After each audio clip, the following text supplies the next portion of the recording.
Okay, now the key here is that there's something in this equation that adds up to 0. Now what you did was you wrote it out in terms of e to the negative 2t, which is a natural enough thing to do. And then you wrote it out, and I asked you, well, is there something in there that adds up to 0? Well, you didn't recognize it, but you have the three terms sitting right next to each other. A negative 2 e to the negative 2t, negative 2u e to the negative 2t, a negative 2u e to the negative 2t, and a plus 4u e to the negative 2t, right? One's a u prime, though. Huh? One of them is a u prime, though. Well, there's a u there, too, so, you know. Fine, I didn't see the prime one there, but it's got to be there. You've got to have a 4u e to the negative 2t in there. Okay? Now,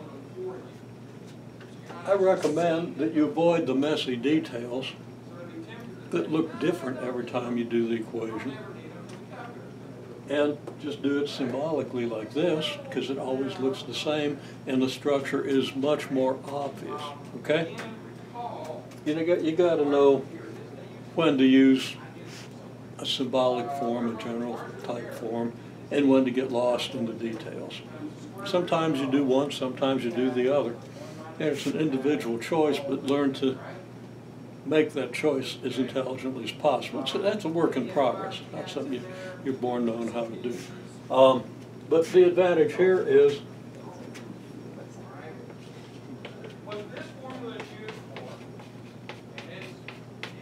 one natural thing you do in looking at this would be to factor wherever possible. Okay?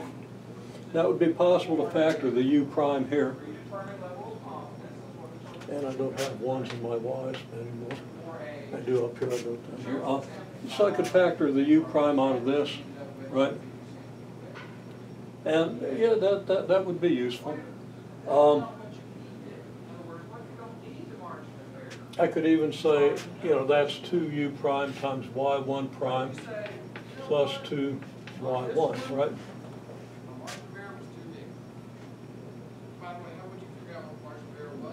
Yeah, this term and this term, those are the only terms with u primes on them.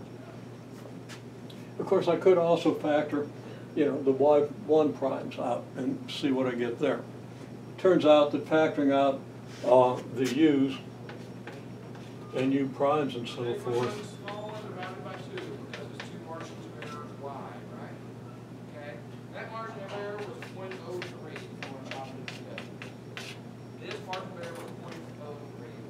leads to pay dirt, because this is just the left-hand side of your equation, which is equal to 0.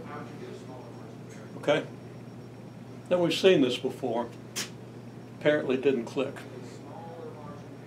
And it's not the simplest thing, okay? But it's not that complicated either. So you want this to kind of click, because there are other cases where you're going to be looking for stuff that's 0.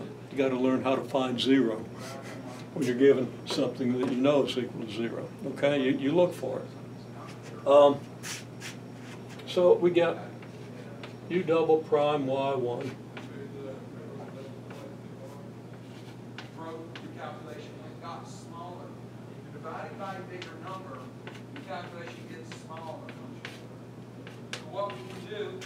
because this, of course, is the left-hand side of our equation at 0. Okay? And now we have an equation for u1, or for u, at least for u prime. Okay?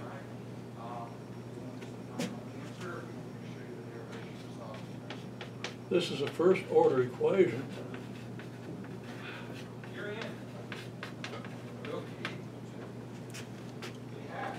for, not sure what your book uses. I think it might be W. And I'm just going to say, let W equal u prime, and now we have a first-order equation of W.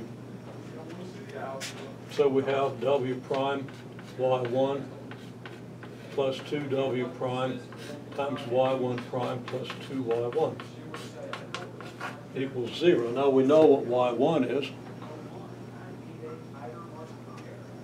So our equation becomes W prime plus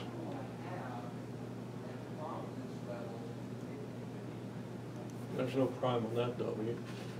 2 times y1 prime plus 2y1 over y1 times W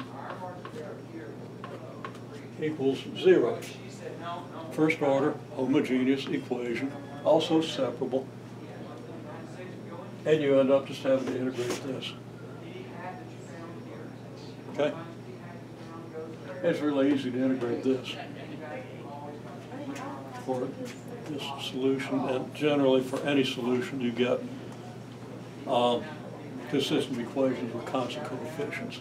If the coefficients aren't constant, then this can be more complicated, and it might be harder to integrate. Okay? But in many important cases, it's just a straightforward integral, or at least a manageable integral. Okay? So that's the method. I'm not going to go through the rest of the details because we've already done that. With a system that doesn't have constant coefficients. And that was assigned 2-3 weeks ago. So you need to get that done. But your strategy is solve for W.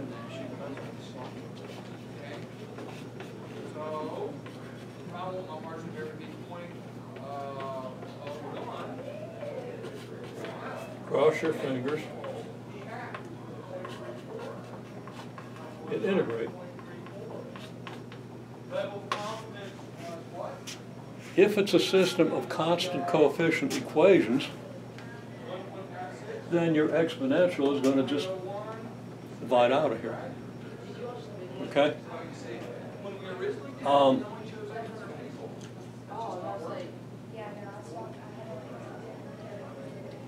And your solution is going to be such that you just have a constant in front of this. Okay? And we just have a constant in front of this, your solution is just a multiple of t. Any multiple? Yeah. Which means that to get this, you're just going to put t in front of this and you're going to get your second solution. Okay? So I'll make the comment.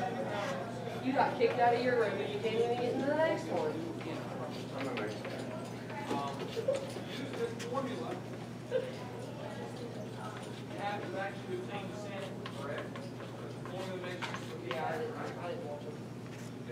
For constant coefficient equations, use a multiple of t, right?